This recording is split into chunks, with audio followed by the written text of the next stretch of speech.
Wayne, are you going to mute everybody? We are recording. Of us? Okay, yeah. Dave, did you want to mute everybody and then the three present, well, you and I and Barbara and Nancy. Nancy. Should we all mute? Whatever her name is. Actually, Dave, you probably can mute yourself too. I'm not sure you need to, but everybody else will be muted. My mute all has disappeared because we are now on a share screen. So. Oh, okay. Well, I'll make this in a short then. Okay, can everybody see the book cover? I do not show recording. It is recording. Mine's showing recording. It is recording, and I've got everyone muted but Wayne, Barbara, Dave, and Nancy. I can't. Got them set up now. Okay, can everybody see the book cover? Yes, indeed. Yes. Okay, this is a presentation by the Educational Programs Committee of an interview with our own homegrown author, Nancy Pine. And this is the cover of her book, her latest book, One in a Billion, One Man's Remarkable Odyssey Through Modern Day China, with a picture of the subject, Anwei, a youthful portrait of him in his Mao suit. And let me just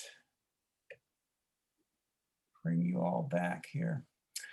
Okay, and I'm going to read from the dust cover about Nancy.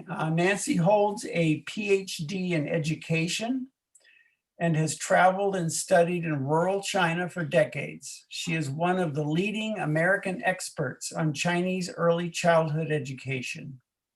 She founded the Bridging Cultures US-China program and has advised the administration and faculty on China at Mount St. Mary's University in Los Angeles.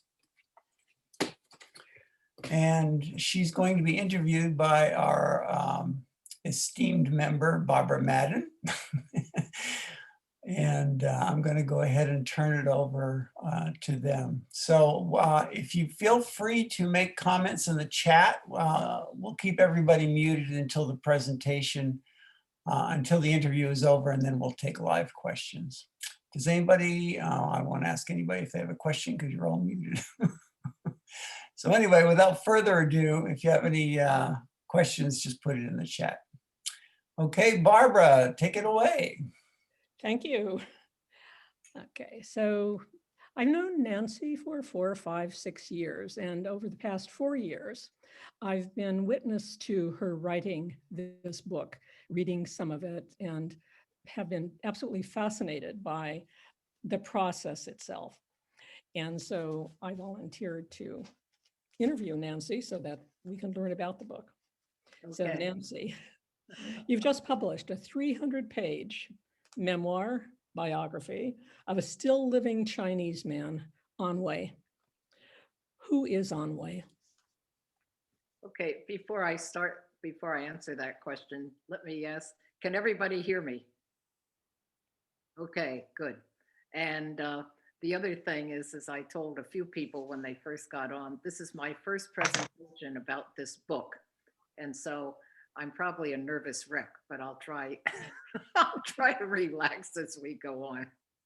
So who is Anwei?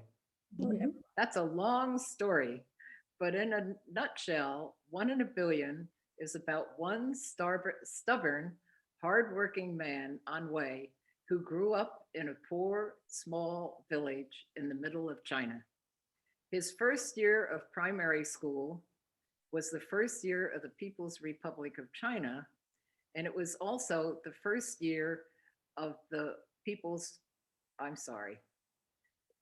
let me start. His first year of primary school was the first year of the People's Republic of China, and he has lived through all the upheavals and accomplishments of modern China.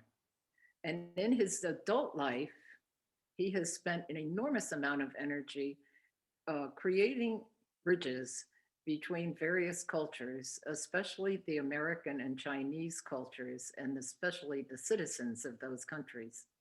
Throughout the upheavals of China, he has managed to live by his values and succeeded against incredible odds. Despite grinding poverty and several years of hunger and attacks from the jealous peers, he has launched one innovative project after another, including a democracy congress in his own village. So it's the story of real life in China. So Nancy, how is it that you know him? How did you meet Anwei? Oh, I had been going to China and doing research and consulting since the end of 1989. First as a mid-career graduate student, and then as a director of elementary education for Mount St. Mary's University.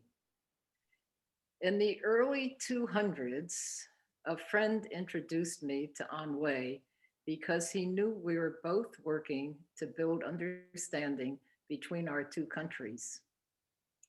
So my friend wrote me a letter, and I wrote Anwei because my friend had suggested that I do that and I should meet him.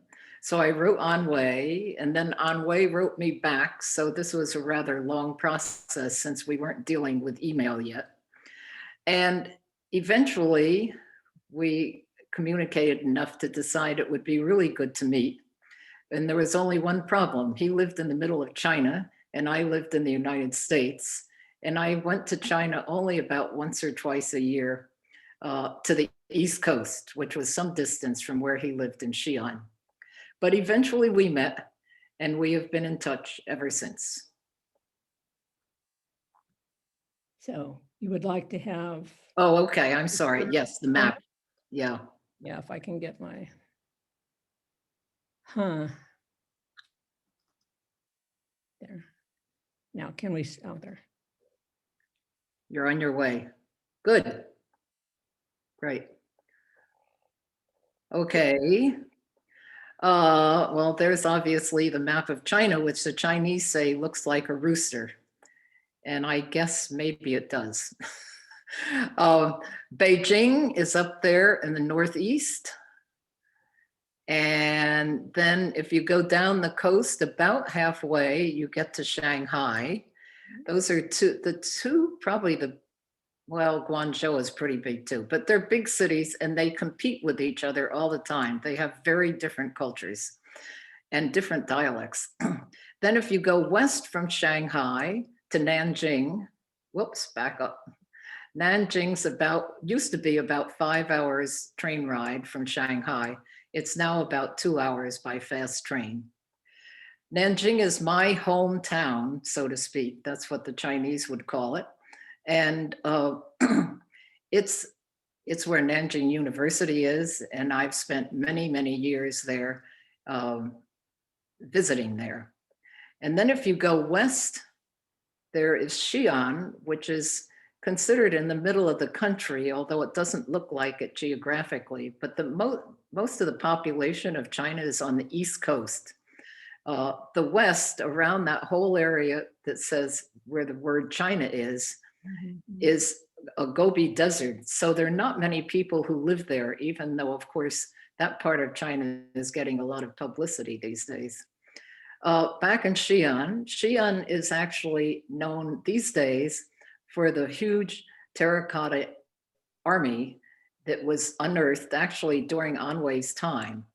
And Xi'an was the center of power for China for a long time. It's the beginning of the Silk Road.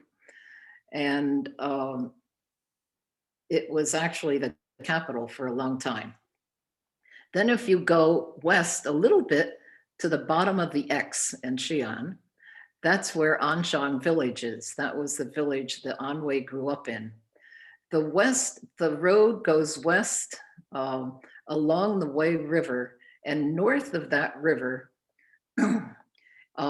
rather close to the river, is a huge bluff That's actually the southern end of the Los Plateau, which is a very large geologic formation that has blown down dust for about 2,000 or 3,000 years at least, and probably many more thousands of years.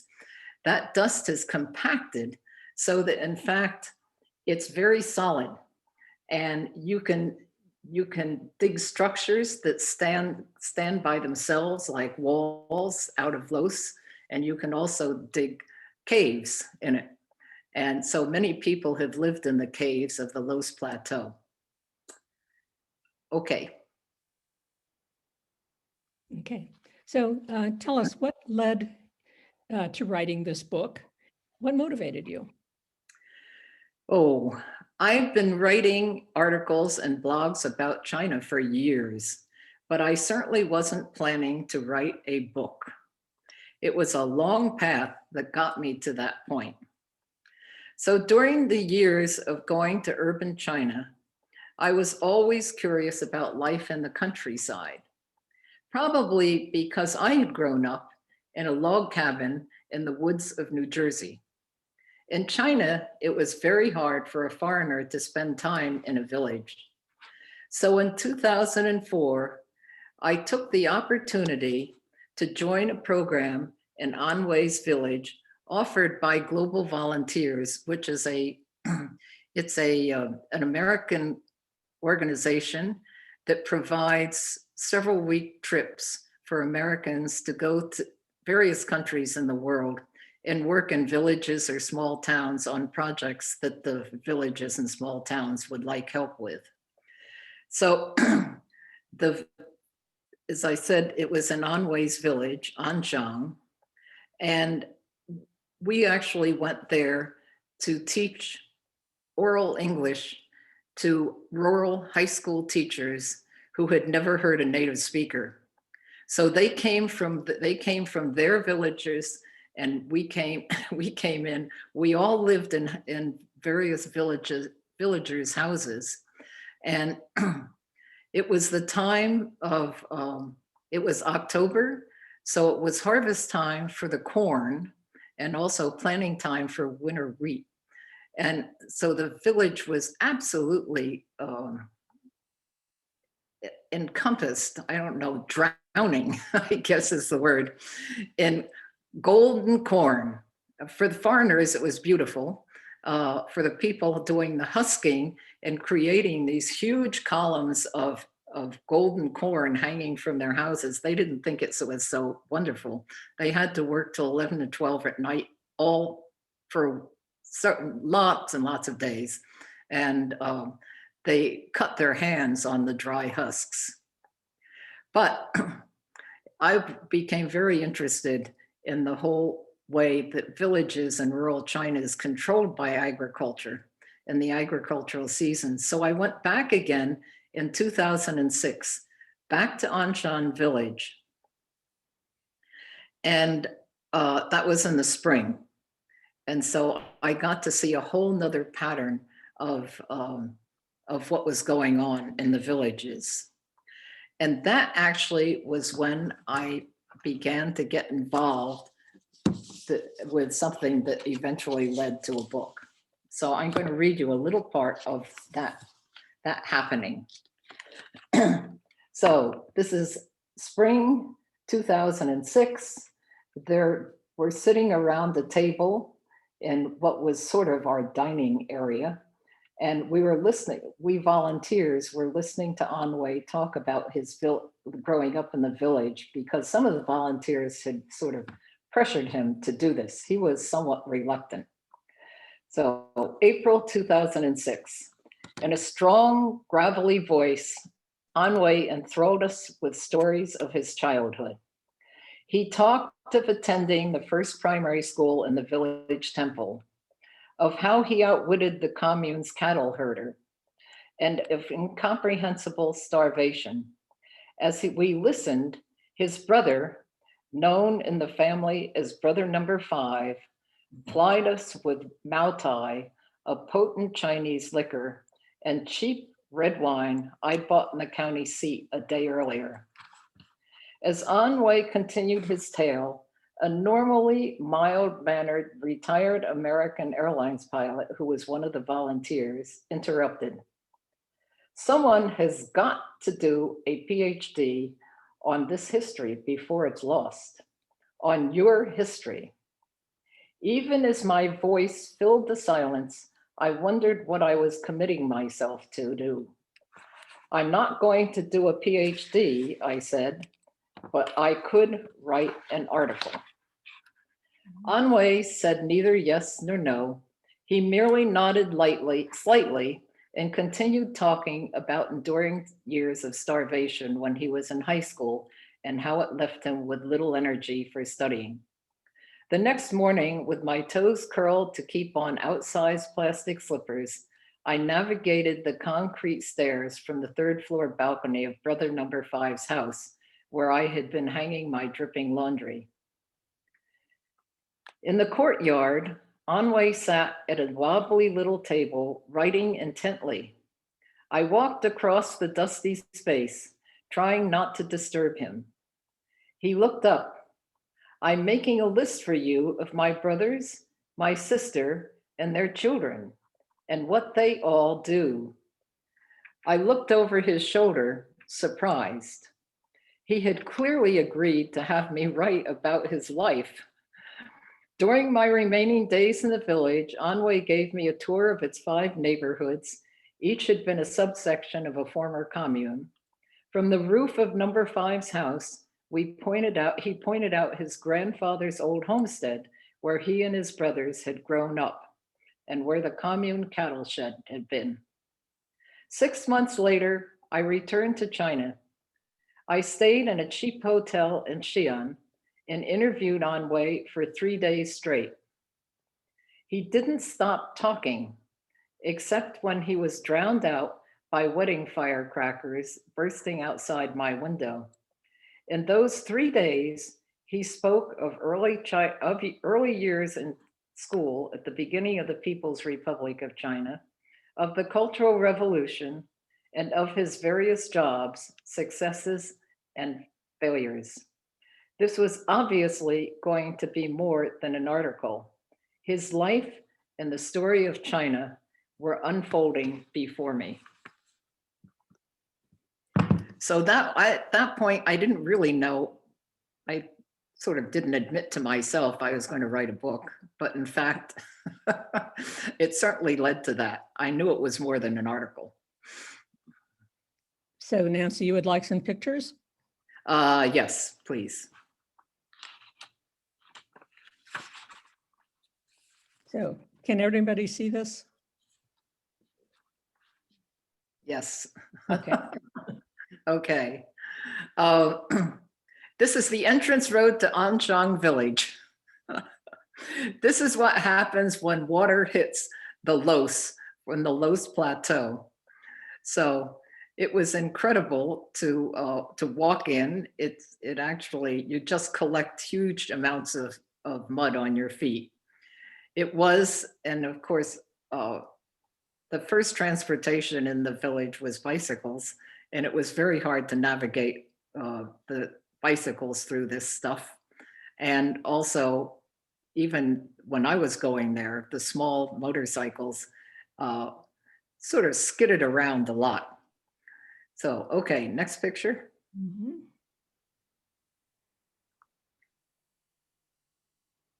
Can you tell us what year that picture?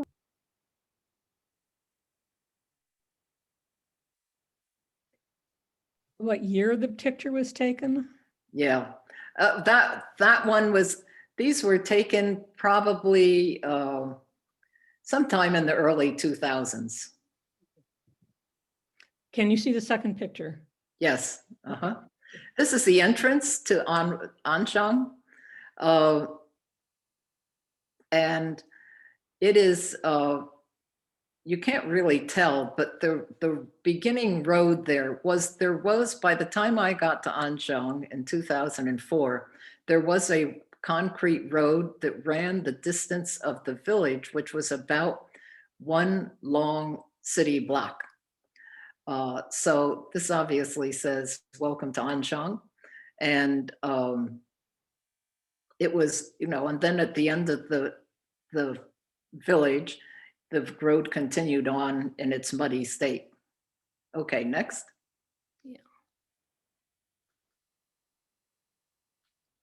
Tell me if you can't see the picture. Yep, it's there. Okay. Good. Okay.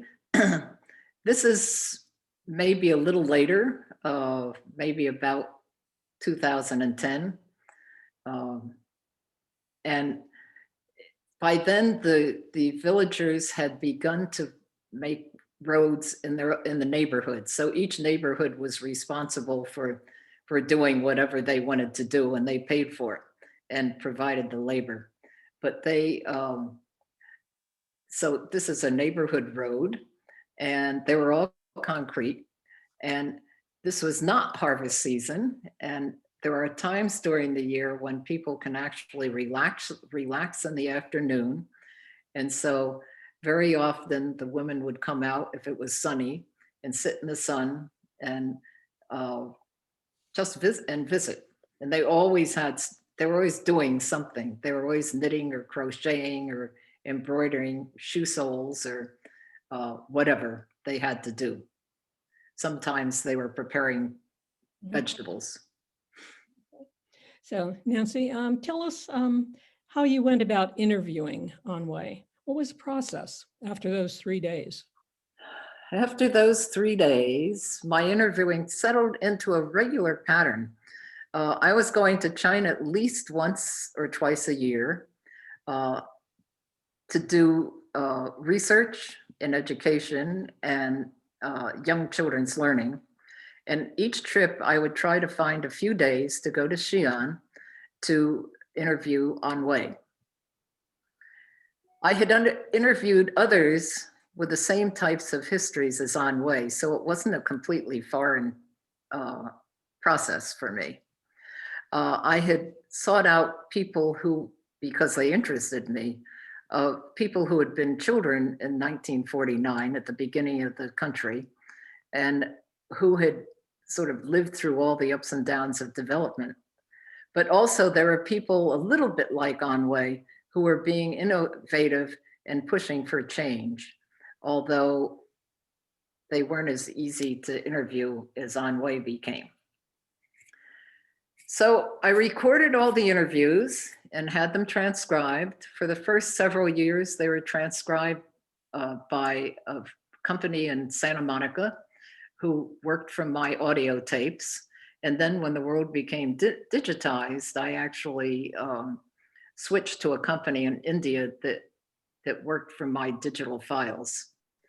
Either way, once they were returned in digital form, I printed them out and then checked them against the audio files, which was a long process of making sure that they were correct. And in the process of doing that, I also made notes in the transcript of Anhui's tone of voice sometimes, of questions I had or things I didn't understand. And so at the end of sort of a section, I would collect some not too many questions for Anhui and send them to him, sort of 6 or 7, and he would write back rather quickly, answering them fairly thoroughly. But of course, I always had questions, and I also collected questions for the next set of interviews. The message, he was very responsive, and which made it, it was a pleasure to work with him in that way. The message at the bottom of his email underneath his signature said, "If you don't hear from me in 24 hours, write again." And he meant it. He didn't answer my questions in 24 hours, but he usually did it within a week at the most. So during the interviews, as I progressed through the various pieces of his life and the history of China, he often dwelt on policies and big issues, whereas I was also interested in the details. What was it like when you grew up in the village? What kind of clothes did you wear? Where did you sleep? What was it like when you moved into the city?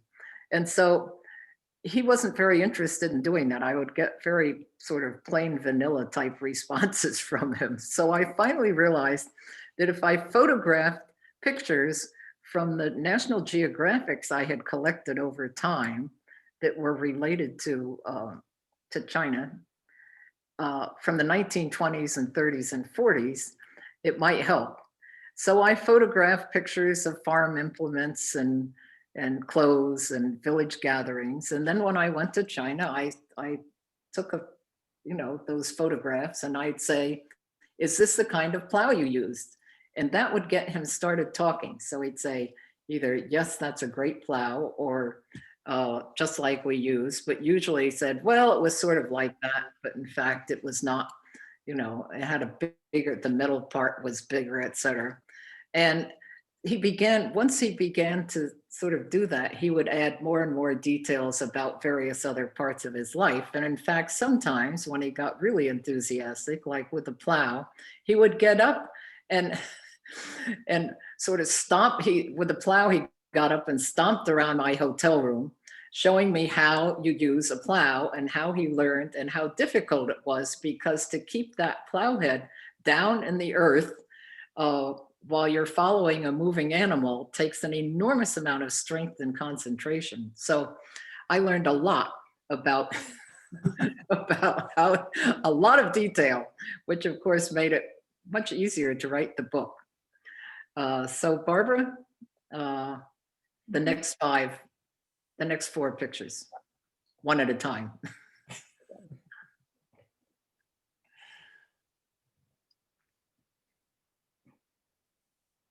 Okay, this is one of the pictures I took. This is from a 1927 National Geographic.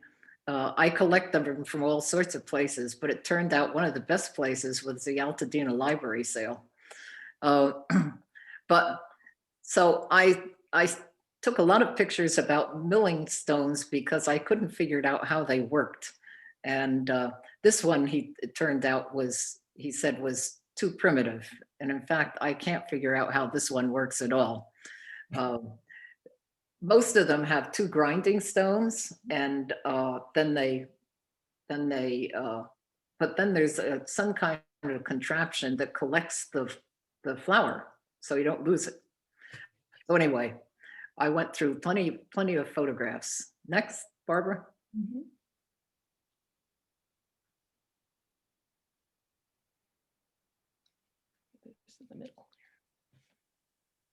Okay, this one was from 1942, I guess, from the woman who lived along the Huangho River, or the Huangho, which is the Yellow River. And some people who have looked at this said she looks as though she's recovering from a terrible flood or something, but this is just normal living in China at that time in the rural area, which was terrible living. It was basically the whole purpose of life was to grow enough food so you didn't starve. So I actually had photographed this one because of the clothing. And in fact, Anwei said, yes, that was what they wore in the hot weather. They had in his village, they had two sets of clothing, one that they wore in the summer and one that they wore in winter. And when the one for winter, they actually, they sort of got sewed into it at the beginning of the winter, and they took it off at the end when it started getting warm again. He said it was not exactly hygienic, but they at least had clothes and they weren't living in tattered cloth. So, and they actually, they wove, they spun they spun the thread and they wove the cloth for their clothes. Okay.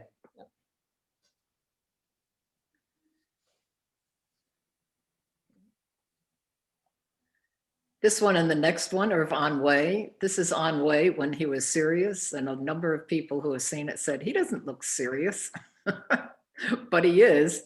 And it sort of lets us know that sometimes we misinterpret facial expressions from other cultures. So he was very serious, and he was, who knows what he was explaining, but something about policy or government controls or whatever. Okay, the next one. And these pictures of him were taken rather recently, probably about 3 years ago. And he was so into talking about what he was doing.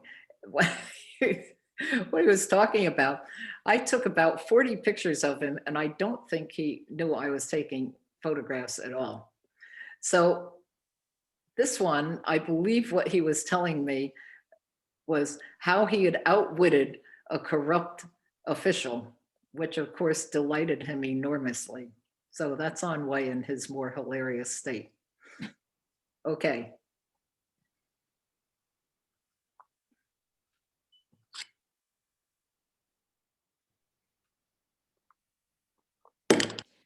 Okay, so Nancy, you've interviewed for years, so you must have a mountain of material. And how does an author, how did you decide what to include? Well, yes, I have gigabytes of data from interviews, and plus folders and folders and folders of related articles of various historical periods that I needed to understand, not just of as he was growing up and the whole span of basically 65 years of China developing under Mao first, and then various other iterations of Chinese modern history. But also I needed to understand the first half of the 20th century, which was chaotic, and which of course was what Mao Zedong had to build on at the beginning. And so just quickly, that involved, it involved warlords who owned chunks or claimed chunks of the country and had their own armies. It involved the nationalists and Chiang Kai-shek, who were ruling for part of the earliest 20th century, the development of the Communist Party, plus the incursion of the Western countries, and that had been going on since the 19th century, when the Western countries took over what they called treaty ports and excused themselves from any laws that China tried to control them with. And so the Chinese are still very bitter about that. And also then the Japanese, who in the late 1930s, I believe it was when they started, began to invade China. They took over a big chunk of northern China that they called Manchukuo. They began destroying industries, and then they, of course, began killing people in atrocious ways. The rape of Nanjing being the most famous one that the West knows about. But most important through all of this, so I have a lot of material and that kind of thing, but most important for me was to understand rural life and how it influenced Anhui throughout his lifetime, which he felt it was very important influence on everything he did in his view of how he behaved in his adult life. When I had enough material, or at least I thought I had enough material, I applied for a 2-week fellowship at a wonderful artist and writers workshop in Vermont. Holed up in my office, there beside a spirited book and surrounded with fellow writers and artists to critique and suggest ways to deal with the vast amount of material I had, I created the arc of the storyline. Then it was a long journey of continuing research and writing pages as I tried to set the stage for a period of his life, then rewriting again and again, and having others critique what I was writing, and always cutting because it's so easy to overwrite. Now, at what point did you feel that you needed to start to write the book, to start getting more information? Right. These are interesting questions, actually. You've made me think about this a lot. It's a hard question to answer because I'd been writing journals and observations and research ideas spurred by my times immersed in China and US education since I had gone to China. It was such a different experience from any I had had before that I was just sort of captured by trying to capture it and also communicate with people back home what it was like. From the beginning of my times in Nanshan village, I did the same thing. So there was a point after I'd interviewed Anhui, probably a couple of years, that I began writing a first chapter. And that taught me that I needed to learn how to write narrative well. I had been an academic writer for some period of time in order to do justice to Anhui's life. So I took some courses at the UCLA writing program where I was forced to write something every week, and it was critiqued by both the students and the instructor.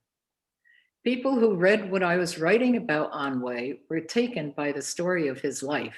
They really were engaged in it. And they were very annoyed when I put it to one side for a couple of years while I wrote another book comparing education in China and the United States. I did, however, during that period, continue interviewing Anhui. Okay, since you started interviewing Anhui, what has been the political climate, the changes, and have you had concern about his safety?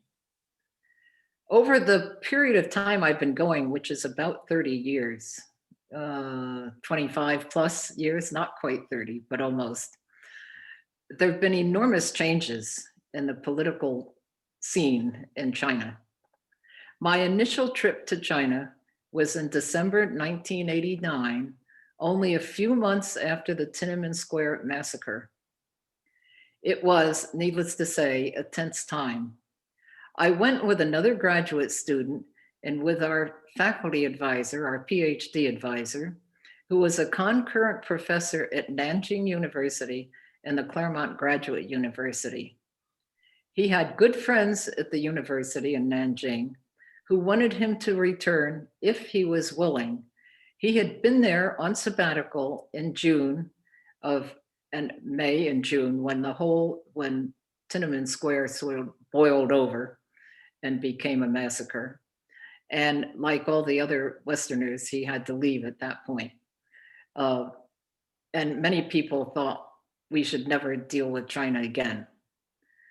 But he was willing to go back, and he asked two of us if we would go with him, if we were willing to go with him.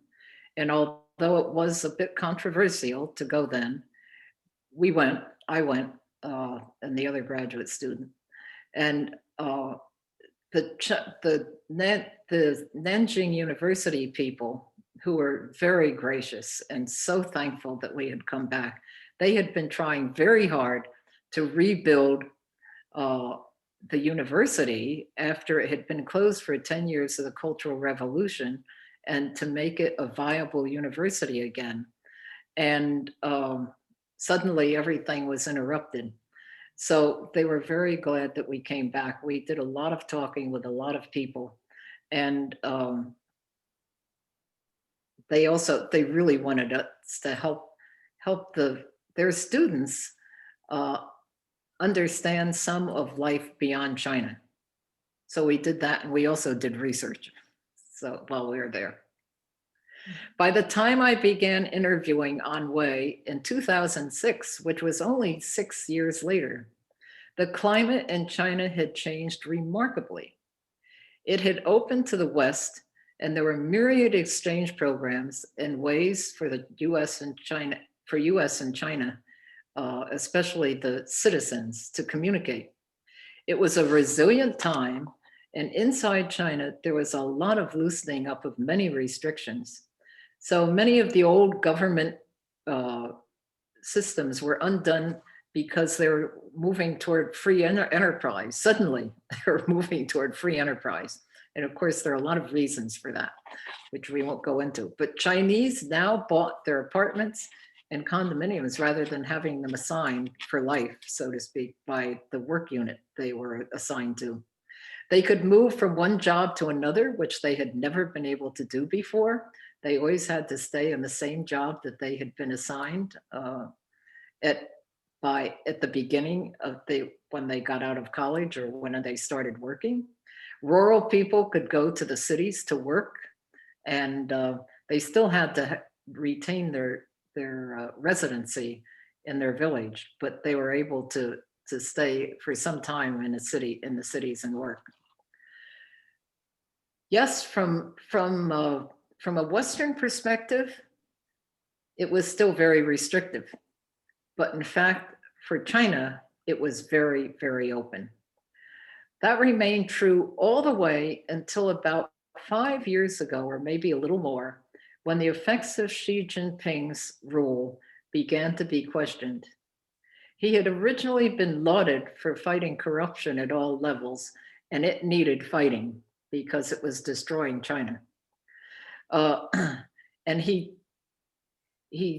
went after people at the most powerful levels, and also right down through the social strata. But then, after a few years, other things began to be worked on. And I began to hear complaints from university professors that they're having a lot of extra courses added. They not only had to teach Mao Zedong thought, which they had always had to teach, but it was much more extensive. There was a course added on Xi Jinping thought. Then Xi Jinping had his ideas made part of the Constitution, and everything, they could just feel everything being clamped down. They began to have, be censored for complaining about their apartment, which had always been quite possible since they had an internet, or making some other comment about maybe comparing two things that they had bought online. So there was just this gradual closing down and censoring. During those times, the dinners with lots of Chinese were often focused on, or a big part of the conversation was, which VPN are you using now? Because the VPN is something you connect to on the internet to get you into other URLs, to other internet systems. And so they were all after the best one to get them over the Chinese firewall that was censoring everything and into various other parts of the world. And I don't know how that's going these days. My guess is it's pretty hard to do, but I am also sure that some people are still doing it. So Anhui, during all this time, was pretty fearless. Those of us who knew him and were in touch with him for the last, say, 2 years have sent emails very carefully. And he, on the other hand, hasn't been careful at all. So I noticed, and I'm basically not communicating with him much at all, because, nor with my friends in China, because it's too iffy. Everything's sort of, how's your family, and happy New Year, or I hope you had a good autumn festival, and that kind of thing, but nothing substantive at all. But Anhui has made various comments. The last one was rather recently that he said, no matter what the governments say, I think there are thousands of people in both countries who are continuing to be in touch with each other and helping build understanding between the two countries. I mean, he knows how to be careful, and he knows the laws very well. So he's lived through the Cultural Revolution and stayed alive. So people his age certainly know how to be very careful, but at the same time, he's just always pushed as far as he dared. We have actually papers for having the book translated in China, people connected to a Beijing translating group. But I am sure it will be banned if they knew about it at all. And so when we have told him, I did not tell him the book was published. Someone else took that on and told him the book was published, making no mention of what book. And we still haven't, he does not have a copy of it because we can't figure out how to get it to him safely. So I'd like to close by reading a short section of the book to give you some idea of his character as sort of embedded in the big picture of China. This is in the prologue. Anwei belongs to the generation born in the old society that grew up under the communism of Mao Zedong. For decades, he has been buffeted by the dramatic changes in China. In a recent email to me, he wrote, as the Chinese saying goes, a small sign can indicate a great trend. Just like a tiny leaf on a huge tree, I went through all the seasons and endured all the storms along with my tree. Beyond the sweep of headlines and massive social, political, and economic changes, beyond the Confucian Analects and the Tao Te Ching, millions of Chinese people carry their own stories of their life's travails and dreams. Anwei is one of them, in some ways like everyone else, yet he stands out from the crowd. His story is one of survival in ever-shifting and sometimes dangerous times. It is a compelling story of a resourceful individual determined to work toward a goal despite myriad compromises that he accepted to survive. Resilient to the core, he continued to fight injustice when others gave up. He saw defeat as a chance to battle again. In the process, he has become a guiding light for young Chinese who want to improve their homeland. So, okay, Thank you, Nancy. yes. Okay, Wayne, I think you can take it now. Okay. All right, so I've been watching can you hear me? Yes. Okay. Yeah, I did unmute myself. I've been watching the chat and I think Katie's been doing a good job, and Claire, of answering people's questions.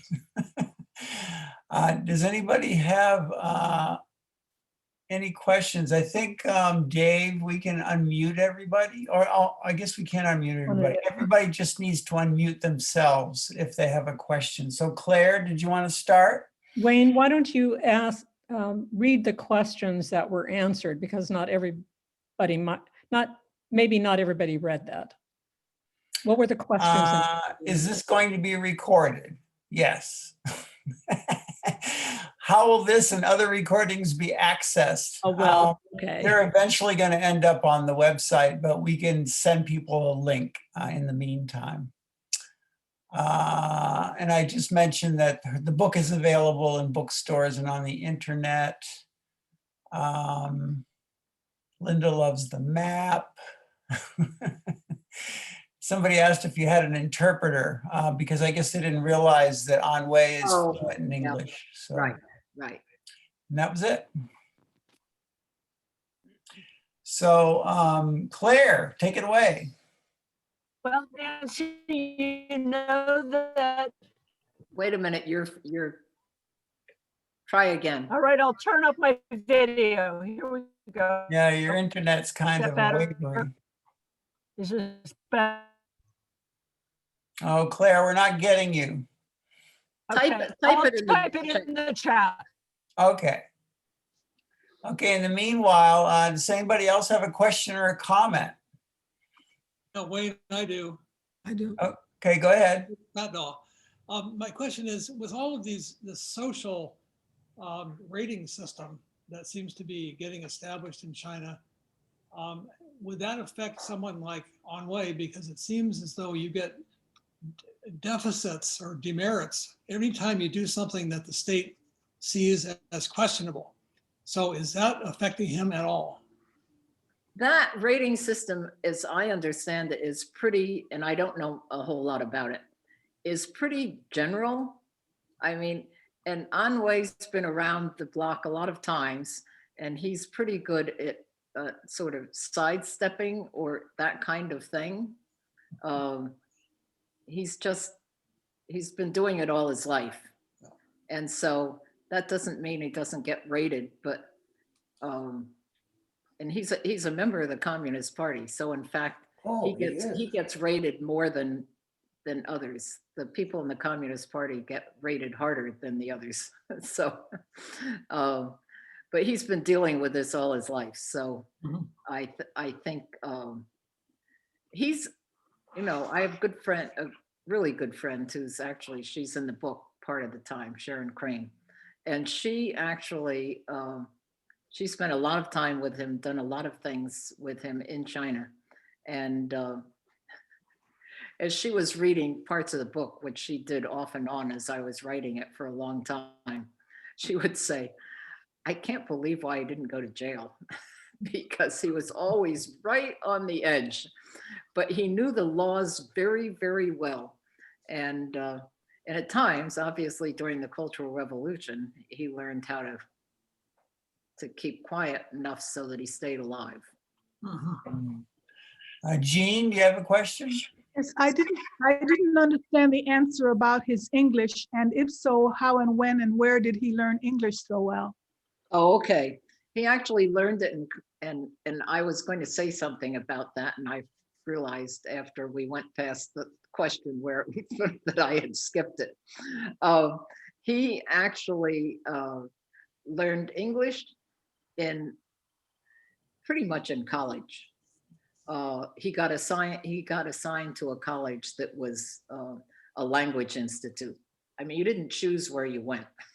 So he ended up in a language institute, and he selected learning English, or he was assigned learning English. I'm not sure whether he actually selected it himself. In Xi'an? In Xi'an, yes. Right.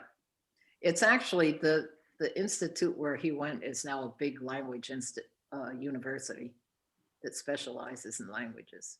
Okay, thank you. Right. Okay, Gabriel? Nancy, did he voluntarily join the Communist Party? Did he do it for self-preservation or? Yep. Yes, he joined it he became a youth member of the Communist Party. I think I have to remember when he did it. It was either in high school or college. Okay. And they didn't get a lot in, but he was always a top, you know, he was a student leader in most of the places where he went to school. Why did I miss that? So, and he's always, I mean, he was honored to become a member of the Communist Party at that time. Anyway. Where? Oh, read your chat. I put Okay, my hold on. question in the chat. Okay. Like you asked me to. Okay. God, how many did you put in here? Okay. All right, Nancy, would you share an example of how Anwei resisted authority? Oh, God. There were a lot. Right, yes. Probably starting very early. I think to begin with, when he was 2 years old, he used to have terrible temper tantrums, and he would roll around on the ground forever, and he wouldn't let anyone pick him up. And they would just have to let him roll around until he exhausted himself from so that's the beginning. And he did it off and on.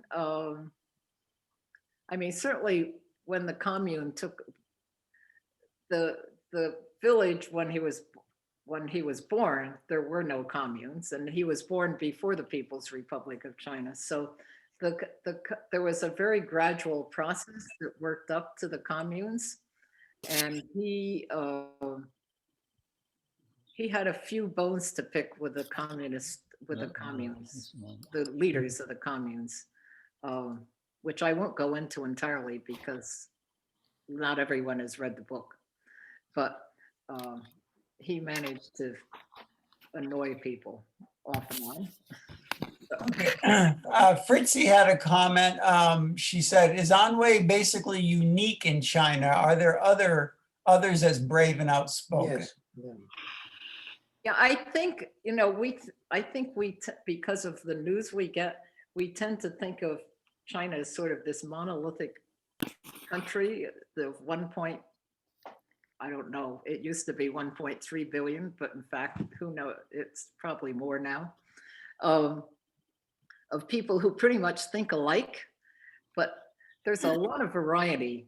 It's just not obvious.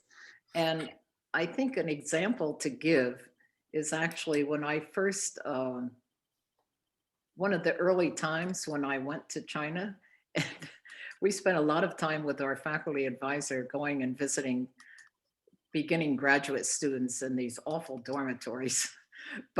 And in fact, some of the dormant people had, and this was at a really tense time after Tiananmen Square, some of the students had gone together in one of the universities. They had bought a computer and they had hooked it up to get internet from outside the country through the plumbing in their dormitory. So you know that kind of stuff is still going on in one way or another. One of the things that people do right now is they play games with the censors in which the Chinese language, the written language, is very malleable, and you can make thousands of puns because of the way the characters are structured. And so they tend to use all sorts of pun-like things to refer to things that are forbidden. And of course, that's now going on in relation to the pandemic and to COVID. So there's a lot of that kind of thing that goes on. And so it's a little hard to tell. Obviously, a lot of it has been squelched. I mean, there's terrible censorship going on now. And it's beginning to feel like it was under Mao. But in fact, there's still some people who just can't resist seeing how far they can push the system. Sue? Well, I'm reading the book, which is, I recommend, very good. But one thing that strikes me, that it's not so much his resistance, because he did do what he was told to do, and several times he was assigned and to go to a farm or out to the rural place again and work for months at a time in horrible conditions, leaving his wife and baby. And he did that because that's what he had to do. And he even for a long time, he understood, I think, what Mao had done to lift the country out of poverty and everything. But he was committed to learn English. And so nothing ever stopped him from perfecting his English. So that was one thing I got from him, was how stubborn. Yeah. It wasn't so much resistance, but no matter what they threw at him, he wanted to get an education. He wanted to really, truly master English. And so he would get up at 3 a.m. to study English secretly, and then go out and work in the fields.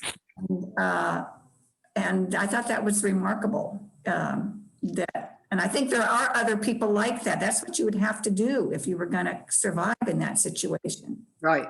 Yeah, that's a good example. Right. Well, he was unbelievably hard driving and stubborn. Yeah. I mean, unbelievable. It wasn't always so easy to interview him. Because he had his own his own view of what he wanted. And that's why it took me some time before I could get the details out of him, because he thought they were sort of useless. I mean, why would I want to know what they wore, for God's sake? So. Nancy, one of the examples that, this is Mary Lou, I'm Betty Ann's sister from Yakima. Okay. Hi. Uh-huh. One of the examples I loved was how when he didn't do what he was supposed to in his job, they wouldn't let him do any work. They didn't fire him because it was too controversial, but they wouldn't let him do any work. So they made him sit at his desk, and he would offer to do every possible thing, including sweep the floors or anything, and they wouldn't let him do anything. So finally he decided to take his letter of resignation in, and he said, "I'll be home waiting your reply." So that he waited, I mean, wasn't it 5 years or something before they finally let him go? But that's how persistent he was, so focused. Then he could spend his time doing what he wanted instead of sitting in his office. Right. And he was paid the whole time. Yeah, yeah. Well, that's right. He also, so at night, he did all sorts of things. He started a translation association. He did all sorts of things. Not all of it's in the book, but he was not idle. No. He actually started the association with Global Volunteers during that period of time. So. Okay, BJ. Oh, yes, you're supposed to raise your hand.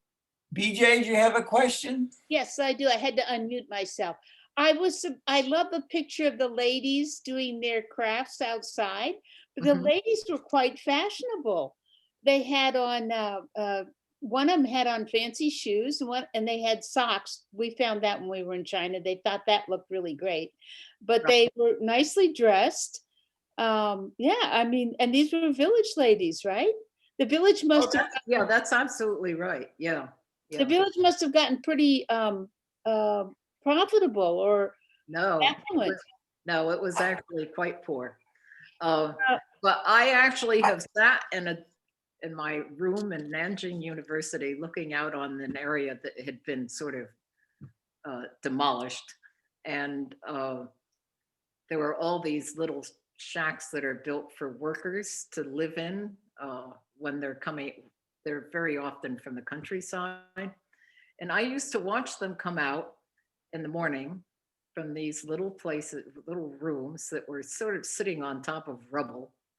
And they would go to the spigot and they'd squat down and brush their teeth, etc. They were dressed, they were going to construction sites. They were dressed in heels. Okay. And it was just mind-boggling to me. They were just very aware of being well-dressed. Another thing is that people are surprised at the housing in the village. And I was too when I first went. I mean, my first question is, this is a poor village? But in fact, that's typical housing. The housing sort of earlier, when I first went to China in the very, very early 1990s, you could, when you rode the train, you sometimes went through villages that were, that really had what looked like melting adobe in the rainstorms, because they were probably made from loess actually. And there was a way to preserve the loess so it didn't melt completely, but they were really, so they actually, in the last, say, 30 plus years or so, many of the villages, even the poor ones, have built substantial brick and tile houses. When you go inside, they're actually, you go in, they have very fancy fronts. They often have iron doors or very fancy wooden doors that are wide enough so that you can get a farm cart in, or a small wagon. But in fact, half of the rooms that all open onto a courtyard are for animals or for seed or something like that. And then there are rooms for the people where they live. They do not have indoor plumbing. Well, it's sort of indoor, but it's really, their squat toilets and they're outdoors because they think it's not healthy to have toilets inside the house. And of course, the toilets they've always used, that's probably true.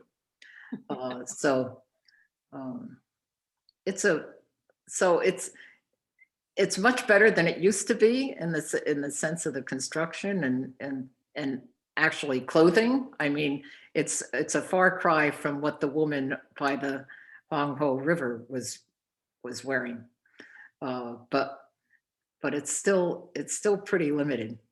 And very often, I mean, they still spin their own clothes, a lot of it, not all of it, but in the yarn. What did they spin it out of? Cotton? Yeah. Betty Ann? Which is grown in nearby villages, I guess.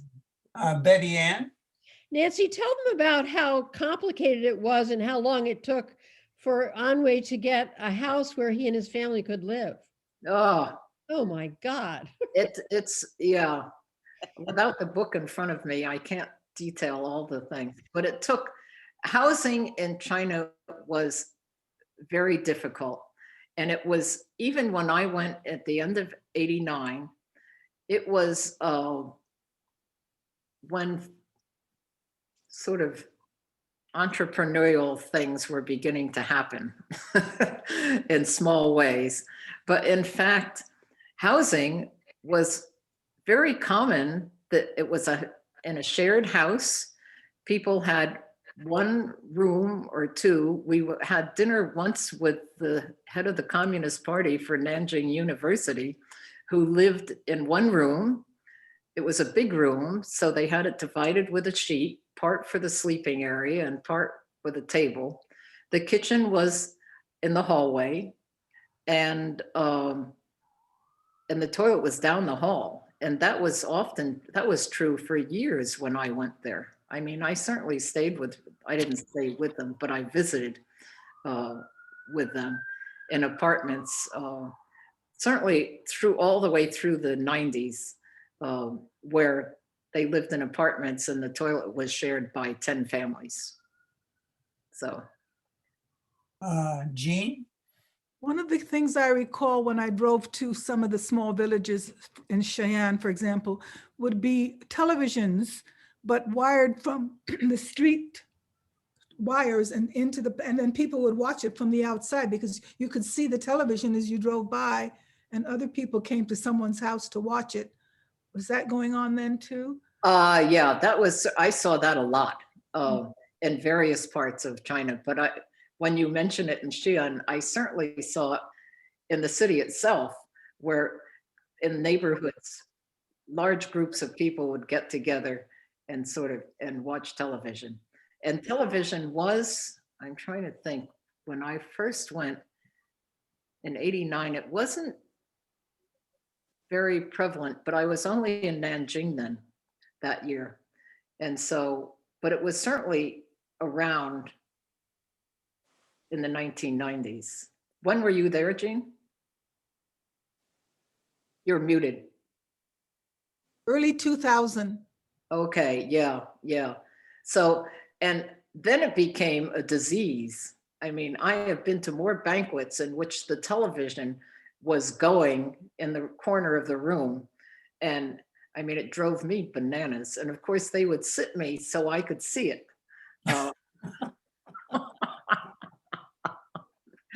That wasn't always true, but certainly I had a very good friend, and unfortunately I can no longer be in touch with him because he happens to be a general in the People's Liberation Army.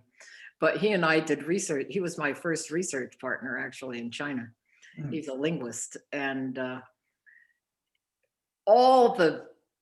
my husband and I were sort of his guests once, and all the banquets we were attended with them had this television going. So that wasn't so much true in the universities, but I mean, and people's homes, it was going. And then people began to worry that their kids were being gobbled up by television, by cartoons and advertisements. So. Okay, are there any more questions or comments? Linda? So, yeah, I just wanted to thank Nancy for writing this book. This is a fabulous book, and if you have not read it, it is a page turner. And one of the things interesting that you commented about narrative writing, because as an author myself and a teacher of writing, the huge difference between expository and narrative writing. And you do that. One of the first things that struck me is you do such a wonderful job of using the two styles coterminously. One of the things that Nancy does, for those of you who haven't read the book, is that aside from the narrative writing on Wei's life, she also parallels what's going on politically and culturally in China at the same time. So you're reading not only two styles of writing, but also two types of history. It's just really a fascinating book. And I just, wanted to thank you for writing that. Oh, thank you so much, Linda. Yeah, it took a long time, but it was well worth it. I had friends who said, who I've talked to recently, who now have the book, and they said, after you've been working on that for 3 or 4 years, we just said, why on earth aren't you going to go on and just finish that book and do something else? So. Yeah, I see you as the new Helen Snow. You write a lot about Helen Snow, and I see you as carrying on her legacy. Oh, very good. Thank you. Thank you. Betty Ann? Nancy, do you think you'll ever go back to China? I doubt it. Partially, I didn't go. I came back and there were health issues in my family, so I had to stop going that far away.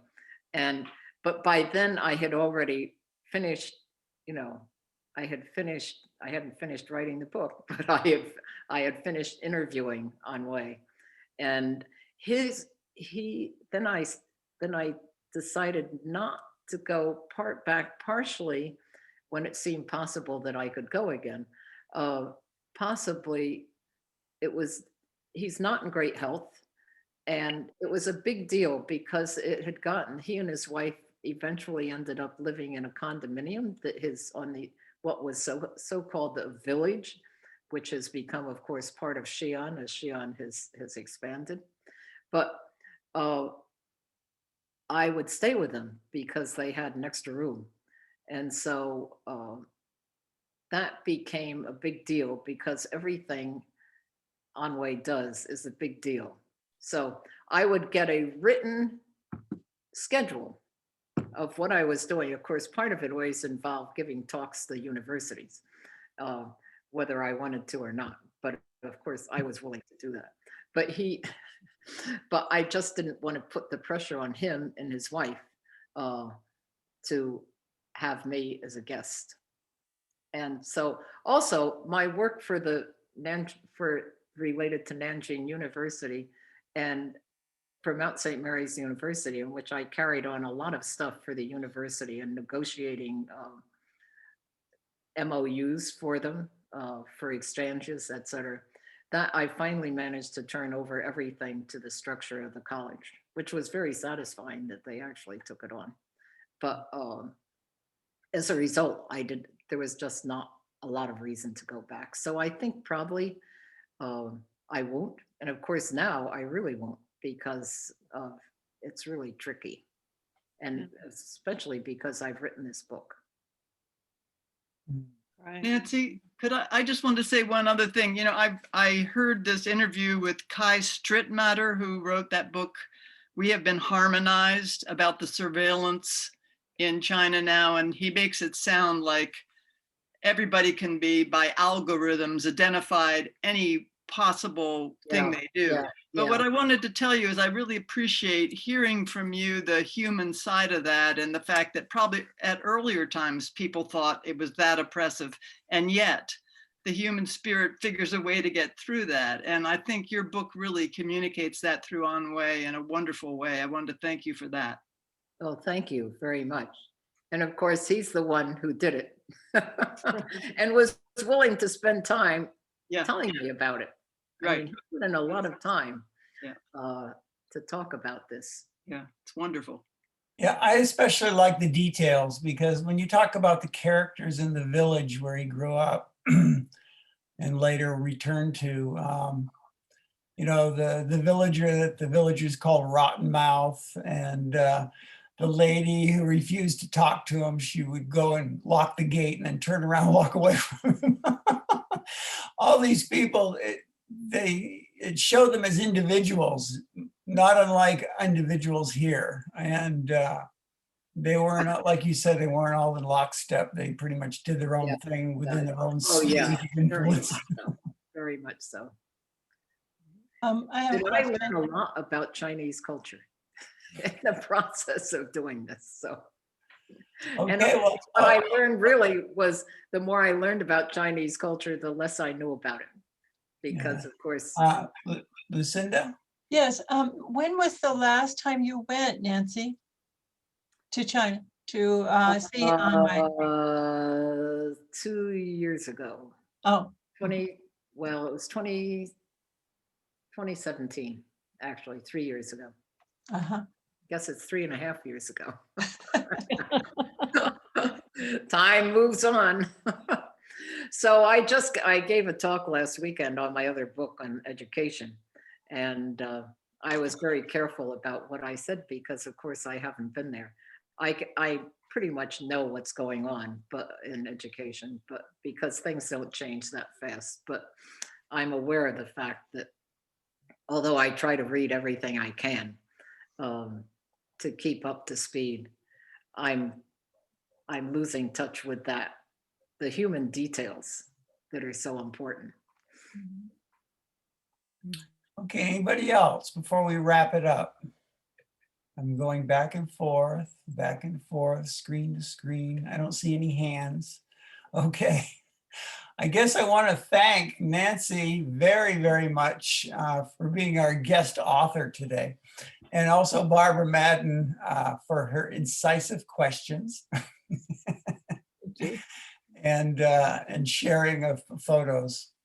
And I also agree with Linda Simmons that it's a real page turner. I was surprised. I had trouble staying away from it for too long. I wanted to find out how something happened or what happened next. So it was very interesting. So I encourage people to get the book. Okay, well, thank you very much, everybody. Right. Thank you. Bye-bye. Thank you. Thank